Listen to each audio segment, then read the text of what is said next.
Fitness saved my life, bro. Yeah. When my dad passed when I was 16, the biggest thing that saved me was working out, no doubt. Like, it stopped me from drinking, doing drugs, whatever the fuck it may have been. It's the place where it makes a lot of people. Like, if you go around, you'd be happy, you will get smiles back. It's 100% true. I always smile. I say hello to You're the everyone. happiest person ever. You're always so happy. I literally don't really deal with any bad people. Like, everyone that I speak to is nice to me because I give nice energy. Like, yesterday I had 5 sales calls. Every single person was just so happy and nice. Every person pretty much said yes. I told myself, like, that's because I put out like what I want to receive back. I think that good karma does exist. So like, if you're a good person, good shit will happen to you. If you're a bad person, bad shit will happen to you. It's as simple as that. Yeah, I agree with that. I think anyone who actually goes on a TV show is relatively lost, or you don't have your own shit going on already. The TV production company is like literally... You're manipulating people in a fucking house. Exactly. You're selling them the dream. I was told I was going to go into a villa with loads of girls. I went in, I had 5 ex-girlfriends. It was the most anxiety that I've ever had.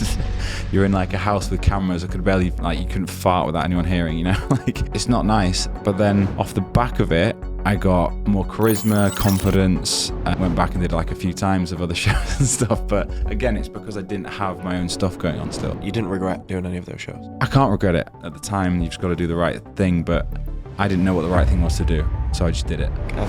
I don't think you should regret any. I think they were all the stepping stones that have made you who you are today. Maybe if you hadn't have gone down that journey, maybe something else would have happened and took you down another path and you wouldn't be sat here today and had all the success that you've had today. What's the number one thing to avoid for any young guys looking to try and find a girlfriend? And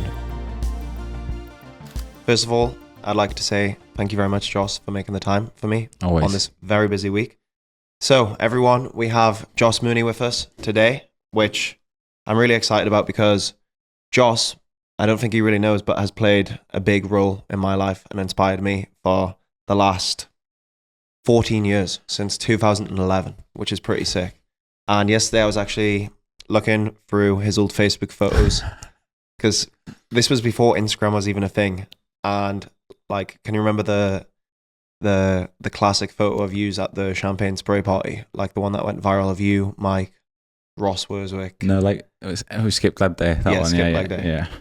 So like before Instagram was even around, Joss, Mike, and a few other guys were like the original fitness influencers, and it's not how it is today. So I want to talk, because this podcast is basically a little bit about like content creation and how it's transformed your life. Mm-hmm. So Joss has been my role model for the last 14 years, and I'm just very grateful that you made the time and that we get to have this deep conversation today.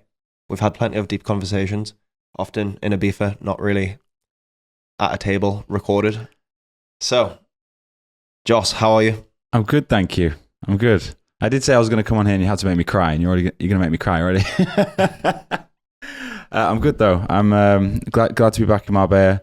And it's funny what you said there. I think everyone in that picture, we met in Marbella, and that's where any virality that we have came from, the content that we took here. So what a place to do it.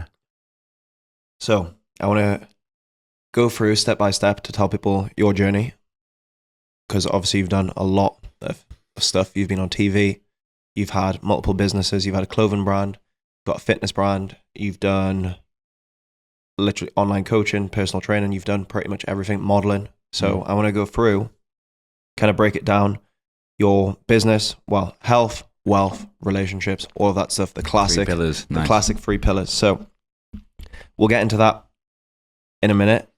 So when people meet you now, and like, obviously, another thing that's crazy is that you have so many followers, but I would honestly say you're literally probably the most humble guy that I've ever met in my life. Like, sometimes I forget that you've got like over 1 million followers on Instagram just because you're so humble, which is really nice. Thanks, bro. But so whenever someone meets you now and they don't know who you are, how do you introduce yourself? Like, what do you say you do? I always try and make an effort to speak to everyone I can around me, but I know I have got like a resting bitch face. People tell me this, like you look so angry when I'm just not concentrating, and so I can look like a bit of a stuck-up dick sometimes, and intimidating. Maybe, but like, and if you go off my Instagram, you think the same thing, but anyone's Instagram is not reality, and I think a lot of people need to realize that. And there's a lot of that's why a lot of people get a lot of shit when they, People don't even know who you are. Exactly, yeah. I mean, I've got thick skin massively, but I'll try and give anyone the time of day if I can. Nice, that's sick. And I know that myself because I know you so well. And like, Yeah. whenever I introduce my friends to you, like people that you don't know, you always are so nice to them, and just that's why I like having friends who are actually genuinely nice people. I think what a lot of people forget as well, like Instagram and all platforms, they're just a number. Like people are fucking people. People get intimidated. I still get like scared when I'm in front of an audience or doing any talking or even meeting some like kind of people, So for people to judge you based off some platform, it's just like, it's silly, Yeah, I think everyone's a human. exactly. And I think obviously because we're in this world of like influencers, creators, like social media people, like me, you, Rob, Mike, all of our friends are in this kind of system. People from the outside, as you said, just like, I think that you, Rob, Mike are just the most normal guys ever, and that's why we get along so well. Like, I don't think there's any one of our friends who's like a bad guy who we don't like. No, Rob's not normal, but well, he's not normal, but he's not normal at all. Energy levels through the roof. But I think, as you said, people just see from the outside, and they don't exactly know what, even when they're watching like your YouTube videos and stuff, they still don't really get to see how you actually are in real life. But yeah, no one really posts about that either, because everything you post on socials is polished. But we live in a society where it's very easy to speak negatively on people that you don't know. You look at everything we absorb; it's all the news and all negative stuff. So people just nitpick at people for no reason online. So it's very easy to do that if you've got a large platform, because it's a lot of eyeballs, right? But then again, you've got to. I think what a lot of people don't realize is when you do this, you've got to have real thick skin. I'm sure Mike has built it now. Robert definitely has it, and yourself, because you can get a lot of random people who have no idea who you are. Honestly, I've had some really bad stalkers, like really bad. You've told me about this before. I love to the talking point about this. where I literally stopped posting things about my personal life and everything. My engagement was shot, and people actually don't realize it affects you sometimes as well. But it's just having a stalker would tend to affect most people. Yeah, it's mental. I don't even want to fucking we can't talk give it about the time of day. negative vibes. But that again, like, people don't understand when you're putting yourself out there for the world to see, and with the intention of helping people, inspiring people. Like, you only really want to do good. Like, whenever you're posting a piece of content, it's because you want to inspire other young guys to do something similar. You're showing them what's possible, or you're showing your workout or whatever to inspire people to go to the gym and make their lives better. Yeah. But obviously, the negative side effects is something that just normal people would never ever consider. But when, for example, when you did like X on the beach and stuff, was it worse, the kind of like hate and stuff, the negativity around that, or like? Because, yeah, for sure, bro. Like, when I was doing those shows and stuff, I didn't really find myself until I was like 27, 28. No, I didn't really have much going on. How old were you on those shows?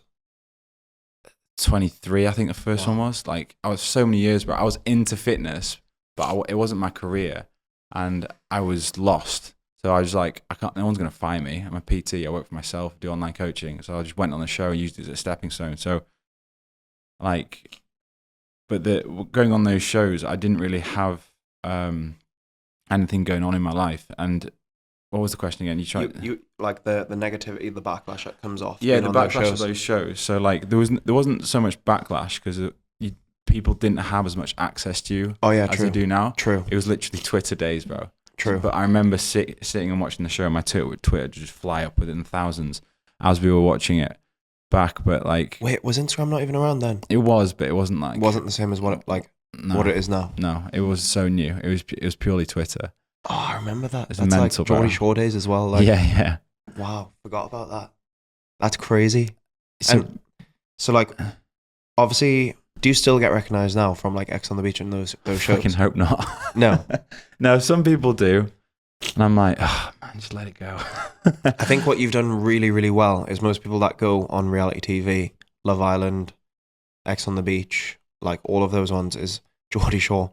is it's very hard for those people to Step away. make something, from their lives after that.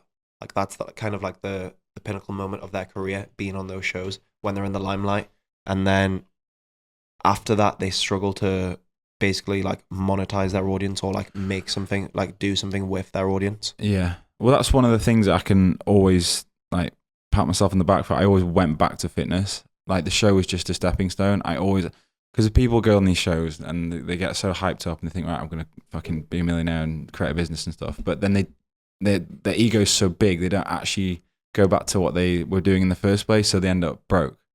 And, I think anyone who actually goes on a TV show is relatively lost, or you don't have your own shit going on already, and Which is like a little bit unfair when you think about it. Like what the to say? the TV production company is like literally You're manipulating people in a fucking exactly. house. Exactly. And you're selling them the dream. I was told I was going to go into a villa with loads of girls and have the best time. And I was like, yeah, sign me up, sweet. I'm single. I haven't got a boss. I went in, I had 5 ex-girlfriends, and, it was the most anxiety that I've ever had. You're in like a house with cameras. I could barely, you couldn't fart without anyone hearing, like. It's a horrible thing to do. It's not nice. But then off the back of it, I got more charisma, confidence. It was a testing environment, but I was just a guinea pig that I went back and did like a few times of other shows and stuff. But again, it's because I didn't have my own stuff going on still. You didn't regret doing any of those shows? I can't regret it. No, you can't. I don't think you can. I mean, in hindsight, like I would have, if hindsight's obviously a beautiful thing. Looking backwards, everything makes sense. And at the time, you've just got to do the right thing. But I didn't know what the right thing was to do. So I just did it. I don't think you should regret any. I think they were all the stepping stones that have made you who you are today. And like, you're an amazing person today. So maybe if you hadn't have gone down that journey, maybe something else would have happened and took you down another path, and you wouldn't be sat here today and had all the success that you've had today. Maybe, yeah. So after the shows, you then, like, what did you do for work after those shows? Online coaching or personal training? Yeah, I was working in a gym in Manchester, bro. We were doing PAs. Me and Ross were doing PAs together. I spent every single one. I remember getting paid in cash on my first PA, and I went straight to the bar and spent it all. Really? Yeah, I got paid like £300. I was like, yes, I'm going. No way. Yeah, I just went and spent it all.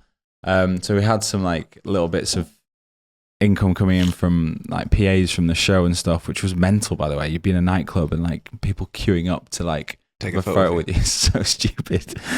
And but I'd always go back to my training. So I was training people like in person at a gym in Manchester. And then do you know what? Like, it's interesting. What we do now for people in 4 to 6 months, it took me about 6 or 7 years, but I had no one to tell me what to do. Exactly. But I was doing it anyway. I didn't know what the right thing to do. I just built a site. I built a PDF and I just started pushing it. I didn't have a fucking clue what I was doing, but now it all kind of makes sense because now we do that. But that was kind of the journey. So, did you ever have anyone like taking care of you, like mentoring you? Nothing, bro. Nothing. I was so. I tried to find so many different career paths. I went into club promotions. I tried to do modeling. I tried to do TV shows and whatnot. But the main thing that always looked after me to feel good, look good was fitness. So it just made sense to go down that route. But I never had anyone to show me about systems, business. Like, it just wasn't a thing then either. That isn't really until like recently. Yeah. Like how long has it been since, obviously you have the business now, which is Apex, and you help online coaches create systems, make more money as online coaches. You help them with all of that. When did you transition into like Apex and that business? Because like, just so for everyone listening, because obviously Joss has 1 million followers on Instagram, and like same as Mike, and they're in fitness, they're in amazing shape, so that's how they monetize their brand. But you don't coach anyone yourself now anymore, or do you? No, we do. Yeah, you do. Yeah, I still do like one-to-ones. Do you? Very select few people, yeah. But it's because I didn't for about like over a year or so while we were building Apex up. But I actually prefer to do that than work with actual coaches. Really? 100%. Why? It's the gratification from it is better. Like, and it's you're changing someone's life. True. Like I can change someone's life in like 4 to 6 months, and they're doing it for a wedding, and they're just fucking buzzing or whatever it is. Whereas like you get a coach to hit their first 10K, yeah, it's amazing, but it's just like you're not seeing like a physical transformation really. But you can see it and speak to people, but I just prefer working with people one-to-one. So I do that still. I think as well, like this shows as well to anyone who's listening and feeling a bit lost, like you always need your kind of core passion. And for you, it's fitness. Like you're every day in the gym, every day training, running, lifting, always eating clean. Like, so no matter what you do, your core thing, your core pillar basically is always fitness. So like you build your life around fitness. Like fitness saved my life, bro. Yeah. Like if you go down to any, when my dad passed when I was 16, the biggest thing that saved me was working out, no doubt. Like it stopped me from drinking, doing drugs, whatever the fuck it may have been, because I was just in the gym with headphones. And if you go to some of these gyms as well, I remember there's a gym in London called Metroflex, it's like a dungeon, bro. All the weights are like iron. You walk in there and some guys with some like serious just problems, issues, but they're in the gym taking it out in there. So it's the place where it makes a lot of people, I think. I think Mike is similar. Like his mother passed as well, and Yeah. like he said the gym is the only thing that like kept him sane and like saved him. Yeah. And I think it's like an escape basically, and you're like working on yourself, and it's like lucky that you did fall into that and not drugs and alcohol, especially at 16, when like that would be the time when everyone is experimenting with drinking alcohol or smoking weed or whatever. So it's lucky that you found the gym, and that's, as you said, saved your life, which is sick. Yeah. And how old are you now? 36. Wow. So you've been training 20 years. Yeah. Long time. That's insane. And you still love fitness as much as you've ever loved it. Yeah. I mean, it's changed. I'm not trying to be... When we trained with Mike the other week, I realised how small I've got. Well, it's funny, bro. When I was looking for your old Facebook pictures, you were like, I think you're perfect. Not to be like licking Joss's ass, but I think you're in perfect shape. I don't think it's cool to be like massive anymore. Like, and I think a lot of people are realizing that. Back then. Like, it was. Your old Facebook pictures, bro, like you were literally massive. Yeah, I got up to like 103 kilos, bro, at one point. Your face was a lot fatter as well. I was fat. I had a ridiculous haircut. Yeah, it was weird. I just loved lifting ridiculously heavy weights. I was at the same gym as Simeon Panda, right? So I was going into the gym. I'd see him. I'm like, obviously he was like the poster boy back then. I was like, I want to be as big as that fucking guy. And if you surround yourself with it, you just want to be it. So did you ever go to the body power and stuff and do expos and stuff like that? Yeah, as well? that's where like I met Rogan and the twins and like. Oh yeah, who were you sponsored by? Like in terms of like, the first one I went to was with Pursue Fitness. Yeah, I remember that. And I was on the stage with George Armstrong was actually sponsored by one of the first people to ever be sponsored by them as well. Was he? Yeah, because it was his friend's business. I remember Pursue Fitness. That's so funny.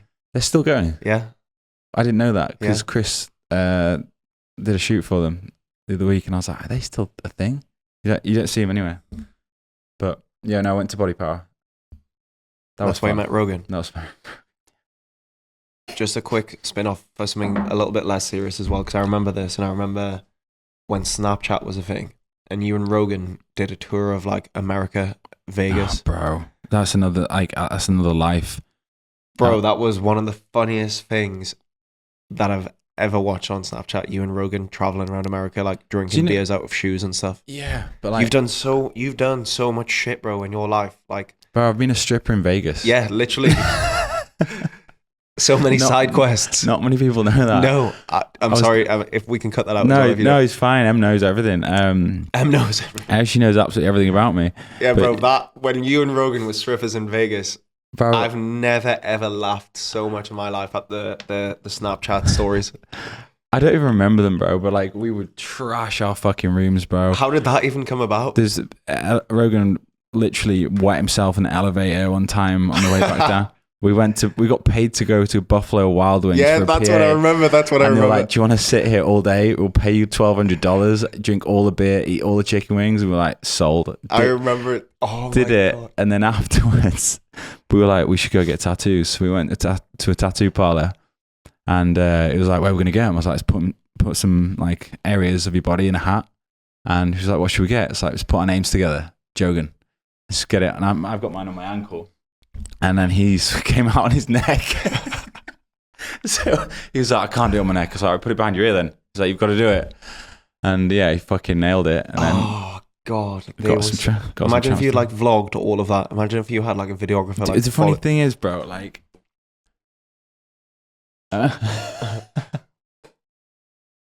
Uh-oh. It's okay, don't worry. We can cut it.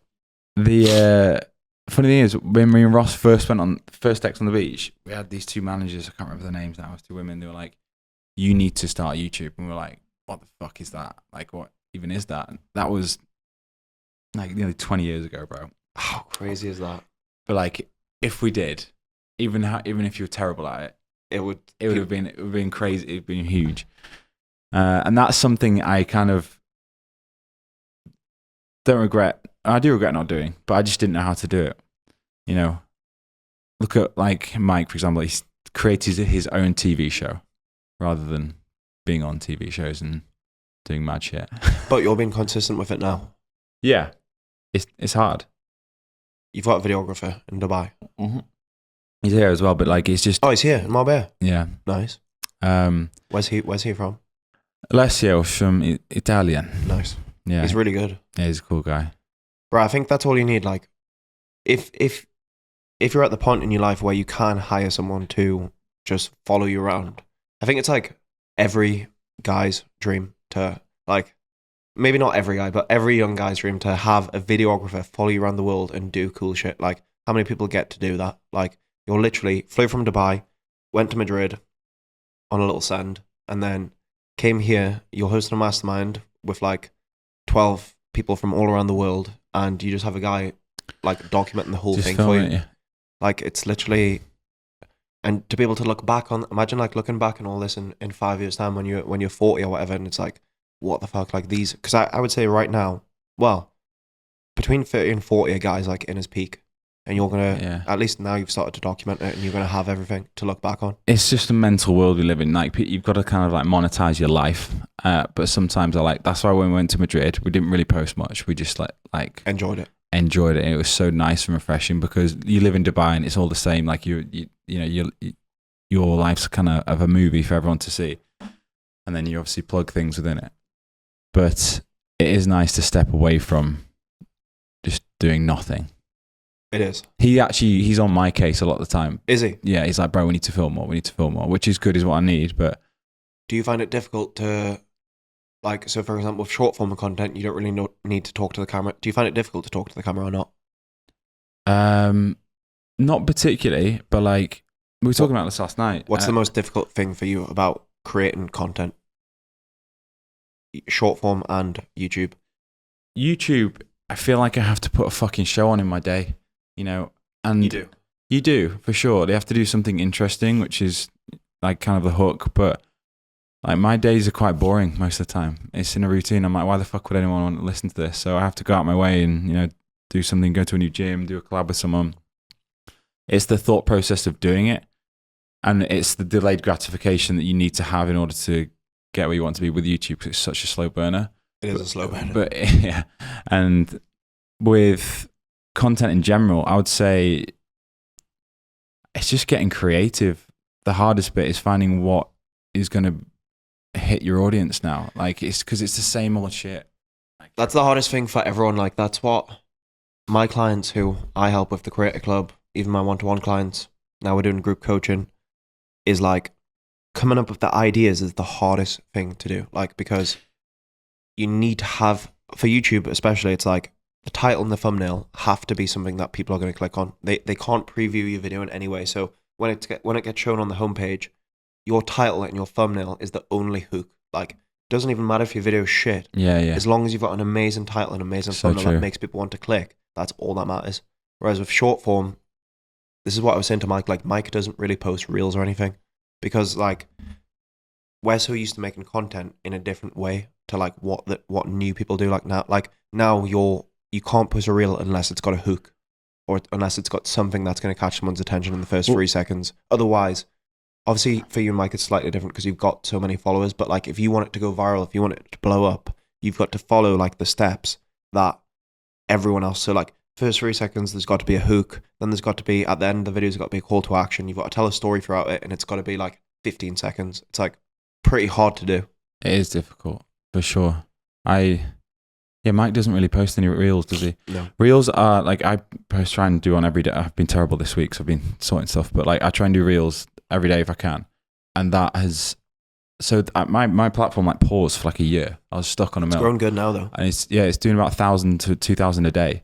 Like now, this year's growing like 200,000 this year. that's sick. So far, and it's simply because I've just been more consistent, and I know what works for me. And unfortunately, as long as I've tried to do like educational stuff for Apex or JMT, my transformation business, but the main thing my page is used for is my physique, and that creates eyeballs, and then you go to my bio, and then it splits into the two businesses. That's the way it works for me, but that's not going to work for everyone else. So wait, what has been like in terms of the content that you've been posting? So anyone who's listening to this now, because this is going to help them, it's been posting reels consistently. And by the way, the algorithm rewards you. The more consistent you are, yeah, for sure. The algorithm, if you're posting every day, Instagram's gonna boost your page on the algorithm or on the explore page. But when you're filming, pretty much everything that does well is your physique first. Yeah. Oh, it's annoying because, you know, sometimes I want to post like wholesome stuff or education stuff, but like I know it's just going to tank. Yeah. People don't care. If I do like a reel with me walking with my top off and it's around, 6 to 12 seconds, I know it's going to do relatively well. And some of them randomly just fucking fly, and they'll get like tens of millions of followers, views, whatever it is. Yeah.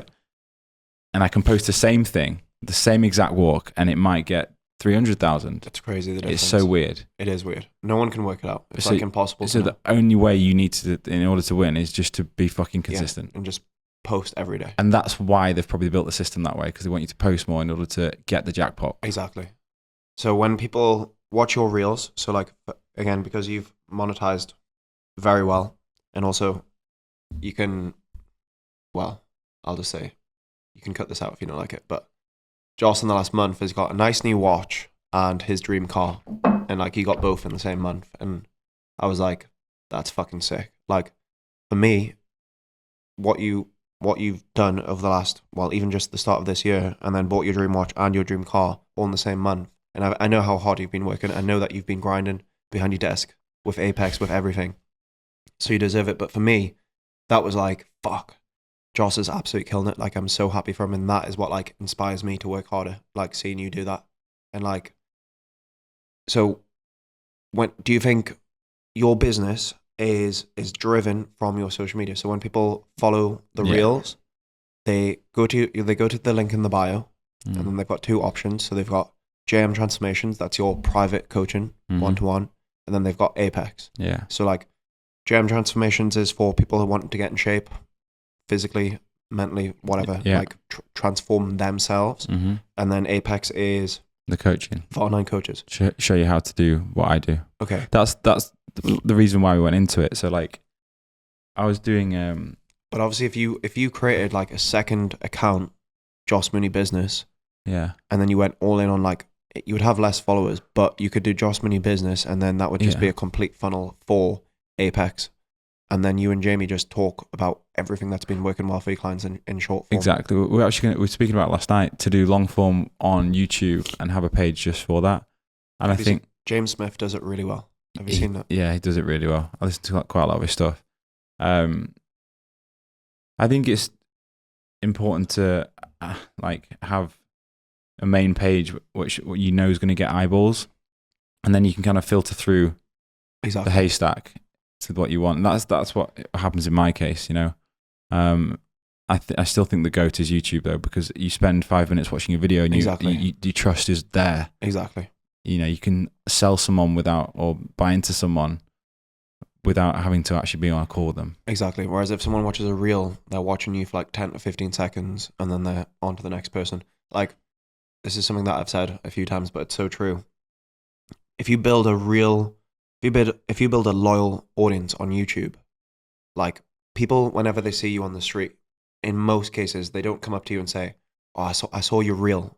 They come to you because they've watched your YouTube channel, or they saw you on YouTube and they watched you for 5, 10, 15, 20 minutes, all the way up to a few hours. And that's why Mike is so recognizable, because everyone's seen his YouTube videos, because he's been posting once a week or twice a week on YouTube for the last like literally 10 years.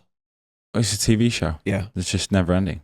That's why people just, you know how often we do it. We'll put, instead of putting Netflix on, we'll just put YouTube on. Yeah, same as me. Yeah. And That's what I do. And you just watch people. And because then you can really curate it to exactly what you want to watch. yeah. It's sick. I love it. Yeah, it's good. But it is like, I think a lot of people nowadays are trying to work around how can I do all of that with not being in it. And there's a lot of faceless stuff nowadays, you know? But again, people, when they can't see your face or hear your voice, they don't trust you. This is one of the things going into the next few years. I think with automations and everything, yes, they help you build systems and whatnot, but personal branding is going to be one of the most powerful things, because it's one of the things AI can't do. It can't replicate you, your emotions, how you make people feel, and that kind of thing. That's why, like, these podcasts now, I pretty much all I watch is podcasts. But like, if you go on Instagram and you post a podcast clip of you talking, people can see your face, people can hear your voice. They love it because everyone's so like pretty much brain dead to the just mindlessly scrolling. So when they see someone opening up, like sharing a good message, and like the podcast, like the short form clips from a podcast, kind of slow people down, and they're like, I actually want to listen to this. And that's what I think as well. Like, that's what's going to change over the next like year, is people are going to want more kind of slower content and not like all these crazy fast paced edits like that are 5 seconds long. I think people actually want to sit and watch and listen to real people, rather than like, as you said, like faceless people or like crazy edits and stuff. Yeah. But the thing is, it all comes into one, because there's all the short form content that you get caught up in doom scrolling, because there's a long form content, because there's a hook of something. Sure. So you'll be on and it'll be a clip of this podcast and it'll be like a link to the main podcast, but then I might get distracted by 7 other fucking stupid posts of a dog chewing a fucking cucumber or something. I don't know. Exactly, which is why the hook has to be like, for example, Chris Williamson. Have you done his podcast? I know. No. I listened to it, but I've not done it. Everything that when he talks in his podcast, like everything is like The fact. Yeah, like it's like he curates it in a way that when he speaks like this, like me and you are now, it's he like he's so fucking clever. Like he knows that can be cut up into a short form clip. Yeah, he'll just bang out facts like yeah, like constantly. Yeah, it's true though. But like moving forward to a lot of people, a lot of your clients and people you're trying to attract. I think it's very important to understand AI is, yes, very appealing, but personal branding, if you want to build trust, that's where people are going to do it. You're more likely to buy from a CEO or a founder than the brand itself, unless you're Nike. And then you found out about Mark Knight after. It's Mark Knight, right? Yeah. But then, if you're on a call with someone or they speak to you through your Instagram, you're far more likely to close or someone to work with someone if they're speaking to you rather than your brand. That's true. And that's why, going back to like me and Apex and JMT, if my account is where I speak to everyone for to sign those people, because people think it's just another brand, it's just another company doing outreach, and that's why personal branding is so important. Exactly. Because your page is so personal. Yeah, it's personal. That's true. Let me just, my boobies. We'll have to cut this. Keep that in. There we go. So like on your YouTube channel now, do you ever mention the business? Yeah, but like I just think it's fucking boring to speak about, but it is boring, but I think it does really, if you can speak about your service, like even for 2 or 3 minutes in your YouTube, that's like a little mini paid ad, but like just for you. Yeah. Like I've noticed Mike now on his podcasts, before like he'll play like the intro of the podcast and then he'll cut and then he'll sell all of his own services. So like he has the digital playbook, which is like how to create content, and like he'll plug it that rather than like plug in random brands, he'll plug his own stuff. Yeah, no, I agree with that. I think if you make it, is it literally like cut and placed into the video, like on Mike's podcast, pre-recorded? Yeah. Yeah. So when I see stuff like that, personally, I think it's like off-putting. It's like, oh, here we go, you're trying to sell me something. But if you do it like within the video, I'm like, maybe I'm at my desk and I'm running through some systems and whatnot. I think it's more genuine. It is It's more more genuine. intriguing. I don't like feeling of being sold to. It's like, oh, you just ruined the video. Do you know what I mean? I think Mike can do it differently because it's the podcast videos. So he would never do that in his own video and in his personal YouTube videos, but in the podcast. Yeah. You'll play the intro of the podcast, so everyone's already hooked. They want to continue watching. Got you. And then quickly before we get into the podcast, if you want to live a life like this, here's my Yeah, digital Chris playbook, does it as well. Yeah. which I think works quite well. Yeah, it does. Right. So we've literally I've made so many questions and we've been talking for 30 minutes and I haven't asked any of them. Right. I want to quickly, even though like everyone knows that you're in amazing shape and stuff, but you're, as we said, like you used to be how many kilograms? Over 100 kilograms and just big. a meathead. I was such a meathead, bro. And now your physique's changed, your workouts have changed. I noticed that you're doing a lot of like mini high rocks. Hybrid rock star. Yeah. How does that make you feel? You've always, to be fair, you've always been a good runner. You were one of the only people in the fitness, whilst everyone was like bodybuilding, that did a little bit of running. I remember. Yeah, I've always run, bro. Yeah. But I'd never put myself down as like a good runner. I just do it. But you could run. Yeah, I can run. But I've played sport my whole life, but it was more just like I'd always just put my trainers on and go for a run. If I look back to like the disciplines I had when I lived in London in a little fucking shitty flat that I had, I would go out, wind, rain or shine, sometimes with a fucking weighted vest on. I'd just do it before breakfast. And I'd come back, have my oats, and I'd walk a mile and a half to the gym because I didn't have a fucking car. Work out, come back, and then I'd get into like my coaching. I did it relentlessly. Like whether it was snowing, I just did it. And people are so lame these days. Like you just, They are. Just get out and do it. I think as well, one thing that, because I did 75 hard last year and I got into the best shape of my life. You did. And then I feel like when you're in the best shape that you've been in, you've worked so hard for it, you're so much more protective over it. Whereas right now, I'm a little bit fluffy. I haven't been in the gym for a month.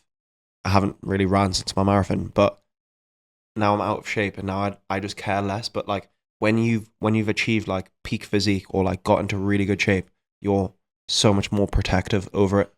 Like because you know like the little things like drinking too many beers or having too many ice creams or just choosing the wrong thing at lunch or dinner will affect it. So I feel like when you get there to like your good condition, the most important thing is to like protect it. I'm also almost detrimental to that though. I will go when I'm not, when I shouldn't. I'll work out 7 days a week, bro. I know. I see your stories every single day. I will do that, and it's not good for me. Now I can feel that my body's hurting a little bit, but I need to actually learn to rest more. So it's more just ingrained in me. It's just like go to the gym, wake up, do 10k steps, go for a fucking run, lift. I actually don't lift as much as I should now. But I think you're still in really good shape. And like you're physically fit, so like your cardiovascular system is fit. Like your heart rate will be lower, all of that stuff, which actually makes you feel good. Do you know one of the reasons why I do what I do is because I am, it's only come out in the last few years, I think. I'm subconsciously really scared about what happened to my dad, and I want to have a healthy heart. And every year or every 6 months, I'll go to get like a heart scan, and they tell me the same thing every time. You're fucking fit as a fiddle. You're absolutely fine. But it's the placebo effect. I need someone to tell me, a professional to tell me that I'm fine, because I'm very conscious. I'm there's something in me that needs to like be fitter, be better. And obviously it doesn't help because I go out and drink beers and that kind of stuff. But like, I just need to know that I'm fit. I feel like you're good at I think you have a good balance. Like, I love a beer. No one will ever take that away from me. Yeah. And that's also why I love you so much. And that's why like, bro, like we literally love beers, but like you're also in amazing condition, like pretty much all the time. Like I don't think I've ever seen you out of shape. I have been out of shape. I don't remember. Oh, it's Thailand. In Thailand, yeah. Fat. Thailand will do. Literally, me and Mike talked about this. Mike went to Thailand, got fat. I went to Thailand, got so fat and lazy. What is it about Thailand? It's just the food is so good. It's so good. It's so cheap. You can get it wherever. But I just don't. But for me, I end up on the cocktails. I'll go to Kopipi. Yeah. Be out until fucking 3 a.m. at Slinky's bar. Like, it's the getting best. those buckets of just sugar. The Red Bull over there comes in like the glass cans. Yeah. It's like syrup. I'm pretty sure it's illegal. and then you just drink that at a full moon party. Oh God, awful. Thailand. Mushroom shakes. Why does Thailand? It's so funny. All the food is so good. I'm gonna go in August to Thailand. Yeah, Get fat. and no one cares there. You're just happy. I know.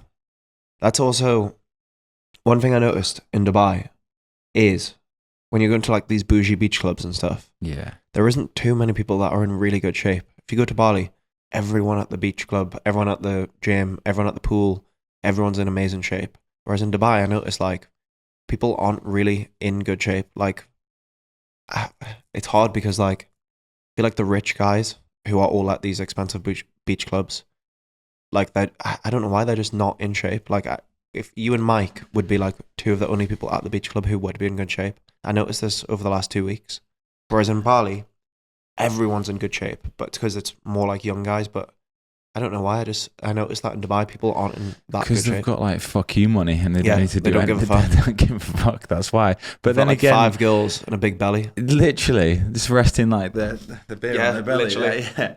But like I don't understand that concept. You know, what's the point of having a fucking Ferrari if you can barely sit in a bucket seat? You know, I've never got my head around why not make you a fucking Ferrari?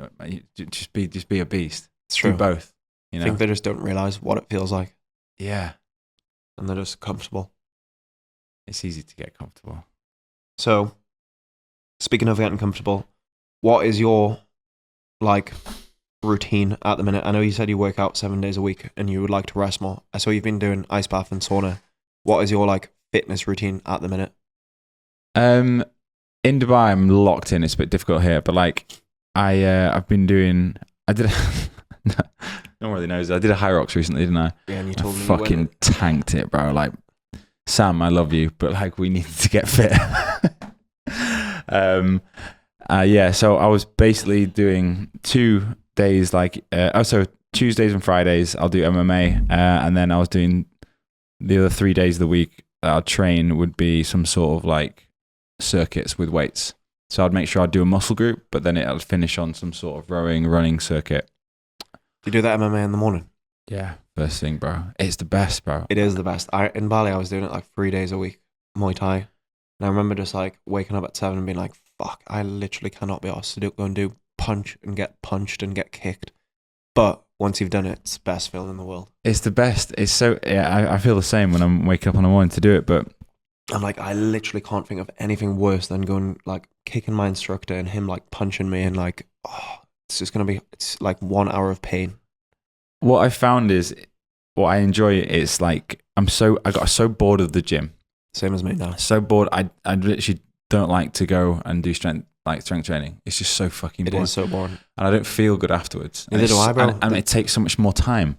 There's no endorphin. You don't get any like endorphins the same as what you get from like getting your heart rate elevated. Yeah. I used to go into the gym, get pre-workout out my face, bro. Like Jack 3D, which is now banned. And then you used to have a crazy workout, but I just don't get the same feeling anymore. So that's why I kind of went into it. And when every time I go, I'm learning something new.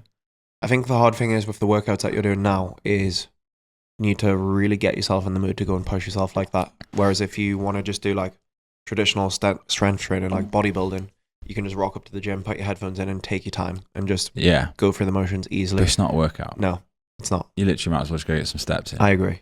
You don't feel, I never, like you feel good when you get a pump and you look in the mirror, but you don't actually feel like you've done something or you've burnt a lot of calories. Yeah. Whereas if you get in, get sweaty, get the heart rate up, you feel amazing after it. Right.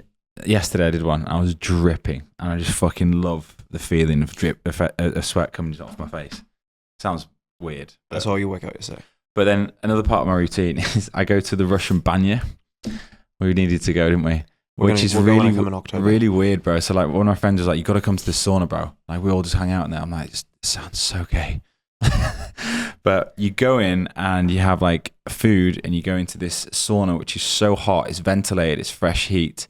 It's like a cast iron, huge furnace.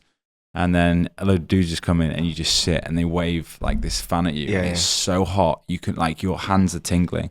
Yeah, bro, I did it in Bali where your hands literally feel like they're going to burst. Yeah. Yeah. And then you hop into the ice bath and then you can get some treatments as well, which is borderline abuse. I had one. It was mental. They smack you with the leaves or some shit. Smacked me with the leaves. They basically waterboarded me when I was laying down. They put like a blanket with water and ice, and I couldn't breathe for a second. It's nuts. And then they'll put you in an ice bath and tip warm water on your head, so the contrast. And some people pass out because of it, by the way. It's fucking nuts. But What? you get out and you waddle back to your table and you literally feel like euphoric. You feel fucking high. And you go home and you sleep like a baby. It's the best thing. So I do that once a week. On a Sunday. Sunday, Monday, whenever. You can even go on and even have beers if you want. I saw you having a beer. Yeah. And if the beer hits so good because you're like disoriented. It thins your blood as Yeah. well. So you go in and you just like, it's so wavy. But it's really interesting because you sit down and the conversations you have are great because your endorphins are just flying. It's a good place. I'm gonna have to, we were supposed to do it before we left, but we'll do it in October. The woman told me the other week, like Terry Crews was just in there, just in the sauna. No way. Because you go in, you've got these like Is it in blue water? in Blue Waters, yeah. The reason for it was like back in the day, I think what I got told is Russians used to go in there for business meetings, go in bollock naked, and obviously there's no spies or wires or anything, and you just have a genuine talk. So like, and you go in there, and a lot of businessmen are in there just talking. And then Terry Crews hops in. Imagine being in the sauna Easy of Terry white chocolate. Imagine being in the sauna of Terry Crews. That would be sick. Yeah. So that's my routine. Do you work out? But you always work out in the morning, or do you work out? Or does it depend on your day? I've always been the type like I can work out whenever, but I'm actually like, I think it's because I'm just getting older. If I work out on an evening now, it just fucks me up before bed. Like mornings, yeah. And because we're ahead in Dubai, my morning, my day doesn't start till 12. First meeting's at 12, so I've got all morning to get out, walk the dog, spend time with them, breakfast, work out, and then into work until later on. Nice. How long have you been with Born now? 2 years. 2 years. Yeah. When is this going to be viewed?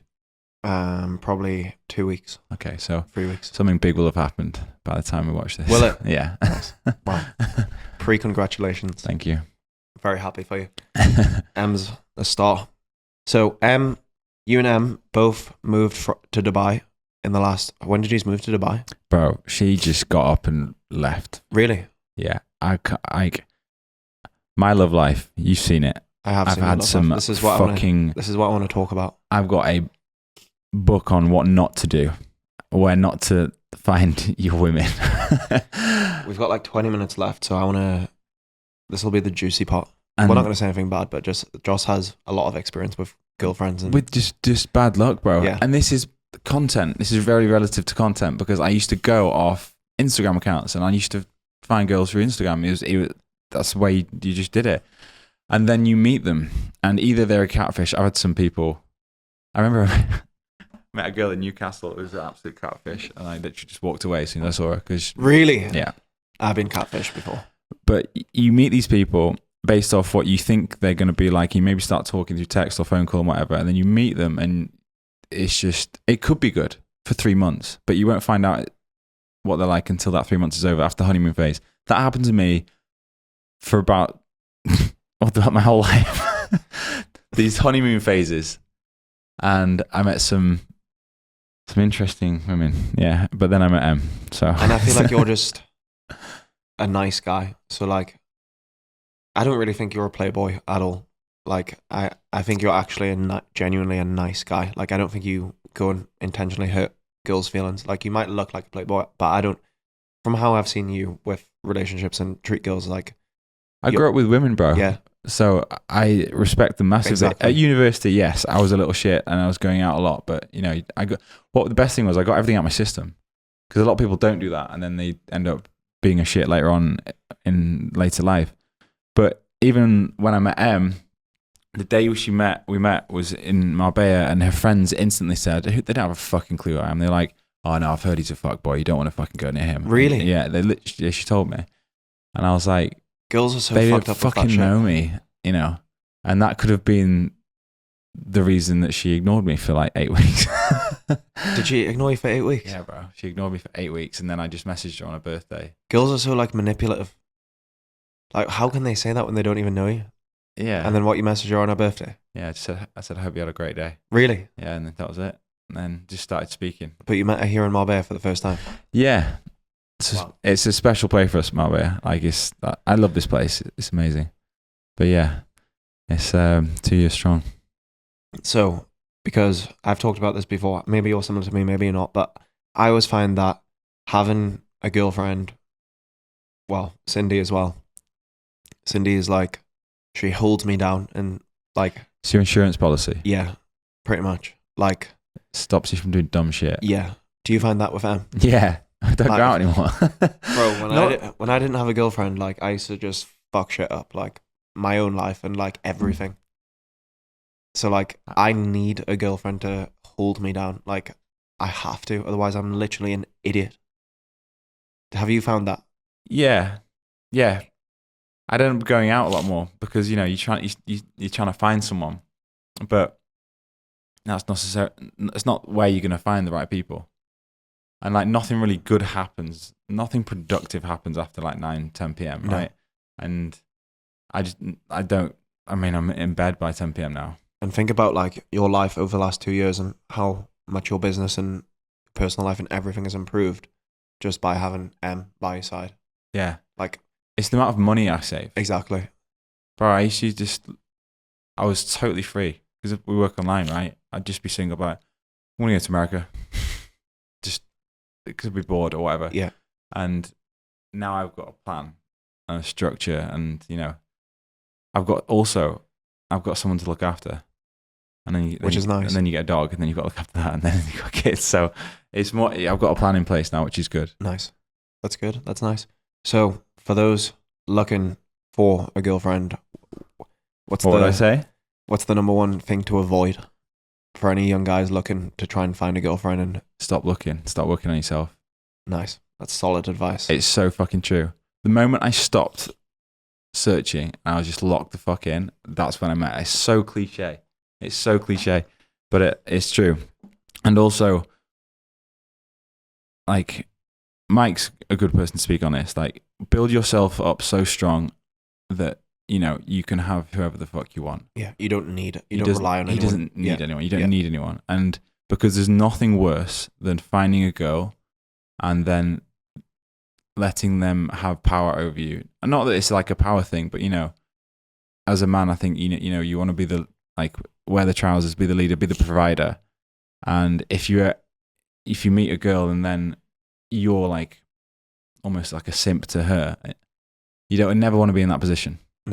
No, you'll That fucks you. Literally, any good man, if they somehow the power dynamic changes and the woman gets control of the power and she basically manipulates you in the bad way. Yeah. If you get that, like, it's, you know, if you've got a healthy relationship, great. But like, I've personally firsthand been beaten down, manipulated in a relationship, and you don't see outside of that because you've got tunnel vision. And maybe if you're a good person, I always wanted to make it work, so I dragged it out for 2 years. I lost friends, I lost business, my family just didn't speak to me about it. So my advice would be is to work on yourself, to make yourself fucking bulletproof, and the right person will come to you. I completely agree. I think that's the best advice ever. Like, and as well for guys who are a little bit naive and they meet, like, all women are basically going to test you and they're going to try and take the power and see if you can basically lead by example and you stick to your word. But all women will test you and try to push you to your limits to see how far they can see where you go and to see how you like basically perform under pressure or stress. And if you like just give in and like tell them yes all the time or give them everything they want, they'll soon just get bored of you, and that's exactly what you don't want to do. Like, you have to have someone that loves you, but you can also tell them no. And that's how you like obviously set boundaries. But like, there's so many guys who think like when they find the dream girl, I'm just going to give them everything, and that's absolutely not the right thing to do. Like, I've also made these mistakes. Because what will happen is you can build someone up, give them the foundations, and they can just leave you at that point. Exactly. They've sucked everything out of you and got everything that they need, and then they no longer respect you because why should they respect you? Because they can just walk all over you. Yeah, it's fucking savage, bro. It is savage. It's crazy. And because there's so much distraction nowadays, it's so easy for a girl to go to Dubai, get on a yacht, and meet a really rich dude. You know, that's what's fucked up as well, because like they think that that's the answer. They think that that's going to actually make them happy or it's going to solve all their problems. But the reality is, like, deep down inside, that's not really what they want. No. But so, based on your bad experiences, how did you overcome it? Like, for example, when I've had bad times in my relationship, like I watch podcasts, I watch like the woman Sadia, who's always on Mike's podcast. I find she always gives really good advice. Yeah. Listen to podcasts. I watch YouTube videos. Like, men, I think, really need to educate themselves on how to be a man. Like, I read this book as well, The Way of the Superior Man, best book that I've ever read. Yeah. So how did you basically get yourself out of that toxic relationship, and like how did you fix yourself to get out of it? I think the only way the only way you are going to get out of this is if by learning yourself, because it almost works negatively in your favor if you're a good person. You want to try and make it work because you drag it out for so much longer. It's only when I thought I'd lost so much and I was so upset with myself is something just clicked, and I just flipped one day. It wasn't a specific thing that I did. And this is why, like, you know, I'm sure everyone's got like a friend who moans to you all about that, like their relationship, and then it's like, why don't you just leave? They will never leave until they realize it's leaving time, you know? And it was just like, I dragged the relationship out for like 2 years, bro. And I just realized she was so negative. And it was just, I think it was just that, it's just realization, bro. Because when you're in that, you don't listen to anyone else. It is really hard to get out. Like, my friends almost like had enough of me when I wasn't listening to them, when they were like, bro, like, you need to sort this shit out. And bro, like, I just couldn't get out of it. Again, I was in Ibiza, just fucking my shit up, Yeah. drinking every day, like trying to numb the pain, trying to like escape it. But then the reality is I got out of Ibiza, went to Madrid, went sober, locked the fuck in, sorted my shit out, and then everything just solved itself. Yeah. But you have to, it's like, bro, guys get fucked over by girls all the time. Well, I've been fucked up so many times. I think I just had a flashback. I went to, whenever I had a breakup, I used to go into this boot camp in Portugal. I used to beast myself. And I remember I got my heart broken by a girl called Montana. She was on Love Island. I think I remember her. Yeah, and I was a secret. Because I was on MTV and she was from ITV. She thought she comes fresh out of Love Island and thought it was the best thing since sliced bread, right? And she said, my management won't allow us to be together in public, so I had to we were together secretly for like 6 months. Until I had to wait around corners to pick her up because my registration was Joss Mooney. I couldn't be like drop her off place. It was mental, bro. But anyway, broke my heart. Went on a boot camp, and I think I was on FaceTime or something, and I screenshot my face, and I was crying. And I've got it. And I think I started laughing, looking at myself because I felt so fucking pathetic. And I think that was a turning point for me. If you actually just see yourself as a guy, that was weak as fuck. But I was manipulated massively. It's as well, like, that's why, like, everyone talks about like ego and stuff, but you need an ego to protect yourself. Like, yeah, you have to, like, bro, like, no guy wants to feel like they've been embarrassed by a girl or feel like just an option to a girl or anything like that. So it's like, as you said, just building yourself up to be as strong as possible, that you don't need anyone that makes you basically invincible. And like, as you said, not going out hunting for girls, like going out on a weekend in Marbella, like trying to find as many, you're never going to find the right girl by doing that. I mean, I found them in Now Beach Club. So, but as you said, I wasn't looking. I was just chilling. Yeah, exactly. Yeah, I'm a big believer now in just fucking being the energy that you want to attract. And it's, again, that's a cliche thing, but it's so fucking true. Like, if you go around, you be happy, you will get smiles back. You know, it's 100% true. I always smile. I say hello to you're the everyone. happiest person ever. You're always so happy.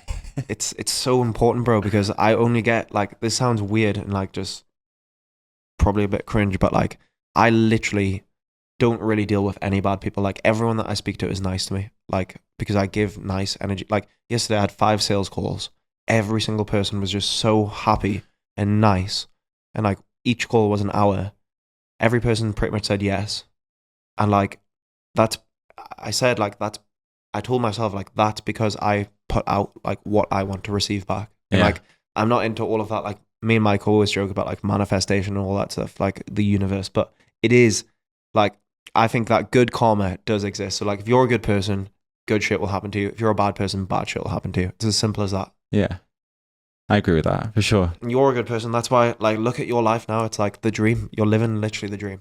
So I'm very happy for you. One final thing before we finish up. What is, obviously you just told me about a little secret that I'll keep to myself about the next stage of your life, but is there anything business-wise or financially that you want to do that like you would like to progress even more? Because from my perspective as an outsider, you've kind of got all the material items that I would ever want. But like, is there anything that you want to do in terms of business yourself that will kind of be like, oh, like now I feel happy, or do you think it will just, you'll never be satisfied, like you'll always continue to want to push yourself more and more? In the last year, bro, I would say I have to sit back sometimes and just think like, when is enough enough? I'm not saying, I've got to the top of my mountain or anything yet, but I get frustrated with so many things on a daily basis. And sometimes I go onto my balcony, I just breathe and I sit back and it's just like, I'm so fucking happy, So like from a business perspective, like we have goals, we have targets and stuff, but if we stay in the same spot for 6 months, it's not the fucking end of the world. And it's just the thing about business is just trial and error till we get to where we want to be. So yeah, we want to keep scaling obviously, but I'm trying to actually work more on myself that, life's fucking good. I've got the person who I want to be with the rest of my life. I've got like a nice home, I've got a dog, all this kind of stuff. So life's good. No, it's like, again, I'm not trying to lick your ass, but like, you have everything that I want as well. Like, You can have the dog, mate. She's fucking. I want one of those little dogs so bad. Like my friend Kane also has a little dog, like exactly the same as yours, and I want like my dad always loves like big dogs and like big like masculine man dogs. And I grew up with them too, but I thought now I'm gonna get this fluffy little duster. I want a fluffy because it's so nice because they can just like you can just cuddle them and like if they're under 10 kilograms you can take them on the plane. But is yours over 10 kilograms? No, she's 3. She's 3 kilograms. Yeah. Yeah, see, that's what I want. She's tiny, bro. Lambo, nice watch, live in Dubai, beautiful girlfriend, nice little dog. Like, and that's why, bro, like, you said before, Josh doesn't go out because I just love being at home. That's good. That's literally like peak happiness because you're not looking for anything else. You're not trying to distract yourself in any other way. You don't need anything else because you're actually content. Do you know what's funny as well? Because a lot of my friends who settled down, I knew their partners would be like, oh, you're going out with Joss again. Because I was a single guy for so long. And it's not like I don't like seeing the boys. It's just like I generally love spending time with them. I'm comfortable around it. And I don't want to even put myself in an environment that makes her doubt any situation. I would never do that. I think that's a big thing. Like, I wouldn't even entertain a situation, bro. Yeah, same as me now. Yeah. There's just no point. Like, there's no point.